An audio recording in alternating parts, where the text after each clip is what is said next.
Welcome to computer class. आज की class में हम chapter number 5 generation of programming languages में second generation of programming language के बारे में पढ़ने वाले हैं। इससे पहले मैंने आपको फर्स्ट जनरेशन ऑनलाइन क्लास और वीडियो में दोनों में अच्छे से समझा दी है। फिर भी आपको अगर कोई बात समझ ना आए तो आप मुझे ऑनलाइन क्लासेस में क्वेश्चन पूछ सकते हैं।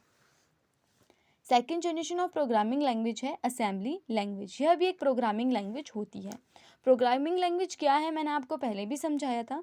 प्रोग्रामिंग लैंग्वेज मतलब होता है कि हम किसी एक स्पेसिफिक टास्क को कंप्लीट करने के लिए, कोई एक विशेष कार्य को पूरा करने के लिए किसी रूल्स का यूज़ करते हैं, फार्मूला का यूज़ किया जाता है, किसी इंस्ट्रक्शंस का यूज़ किया जाता है या किसी सिंटैक्स का यूज़ किया जाता है, तो उसे हम प्रोग्रामिंग लैंग्वेज कहते हैं।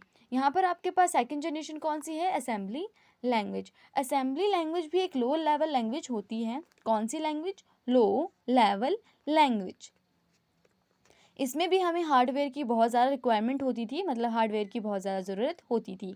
जैसे कि मैंने आपको फर्स्ट जनरेशन में बताया कि इसमें एक बड़े कमरे की ज़रूरत होती थी, एक बड़े रूम की ज़रूरत होती थी, जहाँ पर क्या कहा जाता था, उसे हार्डवेयर डिपार्टमेंट कहा जाता था, जहाँ पर क्या बहुत सारे हार्डवेयर रखे जाते थे, बहुत सारे कंपोनेंट्स रखे जाते थे कंप्यूटर को ऑपरेट करने के लिए, कंप्यूटर को चलाने के लिए।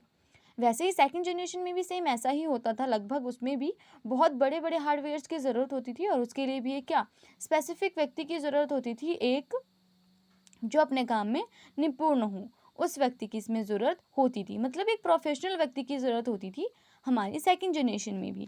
पर इसमें क्या था, इसमें हम शॉर्ट फॉर्म का यूज़ कर सकते थे। एक तो ये 0 और 1 की फॉर्म को भी समझता था, मतलब बाइनरी लैंग्वेज और मशीन लैंग्वेज को भी अच्छे से समझता था।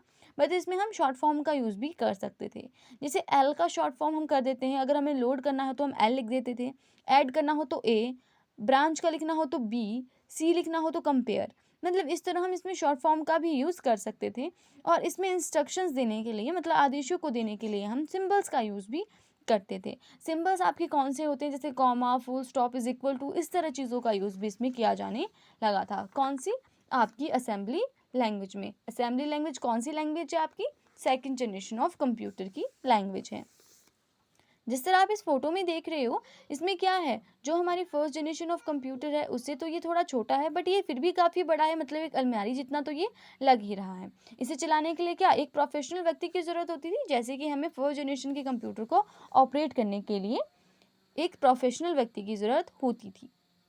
ये क्या करता था, जो मशीन लैंग्वेज की भाषा होती थी उसे ये कौन सी लैंग्वेज में, उसे ये अपनी असेंबली लैंग्वेज में कन्वर्ट कर देता था। कौन सी? मशीन लैंग्वेज को किस में करता था? असेंबली लैंग्वेज में ये कन्वर्ट कर देता था, मतलब चेंज कर देता था। इसमें स्टोर करना काफ़ी अच्छा होता था। मतलब ये हाई लेवल लैंग्वेज की जो हमारे पास डिवाइसेस होते हैं, जो हमारे पास इसके बाद आएंगे हाई लेवल लैंग्वेज, उससे भी ज़्यादा अच्छा स्टोर कर देता था। पर इसका यही सबसे ज़्यादा डिफेक्ट होता था कि इसको रखने के लिए प्रॉपर जगह चाहिए थी और इसे एक प्रोफेशनल व्यक्ति द्वारा ही यूज़ किया जाता था। बट इसे क्या कहते थे हम? इसे भी हम लो लेवल लैंग्वेज कहते थे। आज की क्लास में मैंने आपको सेकंड जनरेशन के बारे में काफ़ी चीज़ें बता दी हैं। सेकंड जनरेशन में असेंबली लैंग्वेजेस का यूज़ होता था और इसमें काफ़ी चीज़ें मैंने आपको और भी बताई हैं, तो आपने ये अच्छे से समझ लेनी है। अगर फिर भी आपको कोई क्वेश्चन हो तो आप मुझे मैसेज या कॉल कर सकते हैं, या मेरी वीडियो ऑनलाइन क्लासेस में भी आप मुझसे पूछ सकते हैं। आप वीडियो को बार बार देखें और इसे समझने का प्रयास करें। Thank you and have a nice day.